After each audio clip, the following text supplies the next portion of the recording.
Must be me. Yeah. It strikes me, I'm just playing with the idea of alienation from self on a collective level. Ritual is something I've been playing with for a number of years, but ritual containment on a collective level, you go up to fixation with consumerism. Yeah. That, you know, what we're doing on the internet, when we go to the mall, and we, you know, I mean, the whole financial, economic system is a kind of containment. Right. Yes, it is a sort of the consumer culture is a myth ritual complex. And there are a number of these pseudo myth ritual complexes that are operating in our culture in a big way, and related to that is this prison industrial complex. It is a pseudo myth ritual complex. Neither of these have been brought to the level of consciousness that Edinger would call us to. Edinger would say, we need to understand what's happening here. This is all symbolic. And in fact, in that apocalypse book, he goes into a lot of the social dislocation now, and he's talking about this as moving toward a kind of a collective ritual, sort of a sacrificial collective ritual. He is concerned, quite rightly, I think, that it's going to be an unconscious acting out. And some very unconscious people, you know, really unconscious, what I like to call loosely organized people, they are very, very sensitive to archetypal pressures, more so than the ordinary neurotic. And so some fourth level regressed alcoholic soldier in Russia who happens to know how to get at a satchel-sized nuclear weapon. This is the kind of thing Edinger in this Apocalypse book is drawing people's attention to. He said, you know, these unconscious processes try to live themselves out, and they don't ask for your vote. And the more unconscious people there are around, and see, Edinger's vision of hell, I think, is kind of what we got now. All these unconscious people who don't have a clue about what's going on in this process, and yet their psyche is wired for this process. And so you're either going to do it consciously, or you're going to act it out unconsciously. You don't get to choose not doing it. You're going to go through this process either consciously or unconsciously. If you go through it unconsciously, it is terribly destructive.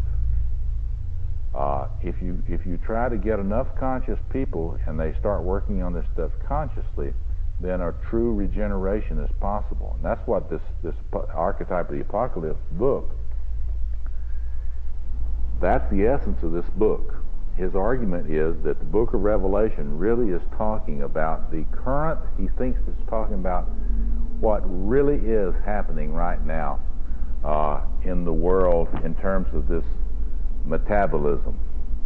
And he is saying we're really coming right up on a period in which we will see if there are enough people struggling for consciousness to do work on this process consciously and move us to a new consciousness as a species that will create hope for our planet, or is consumerism and fundamentalism, nationalism, these different isms, are they going to be the ones that are the beneficiaries of all this archetypal power, and will they allow some of the most unconscious individuals to get us into a literal acting out of this death and rebirth process? Then turning to the next item, the shadow. What's the social advantage of being aware of the shadow? I can tell you it's immense. Because as long as one is unconscious of the shadow, there's almost infallibly, it gets projected. It gets projected onto somebody that provides some hook, some quality that maybe only in small degree that corresponds to the nature of one's own shadow. And then when that happens, the projector has the delightful experience of locating evil. It's out there in you, and now I know what to attack in order to make the world a better place. And so, in lesser shadow projections, I guess no great harm is done. It's an abrasion in the general mechanics of ordinary human relationships. But once it starts operating on a large collective scale, shadow projection can be disastrous. And I hardly need to spell out the examples of it, because they're everywhere to be seen, where you've got one faction opposing another faction and attributing dark, evil, if not diabolical, implications on the enemy faction.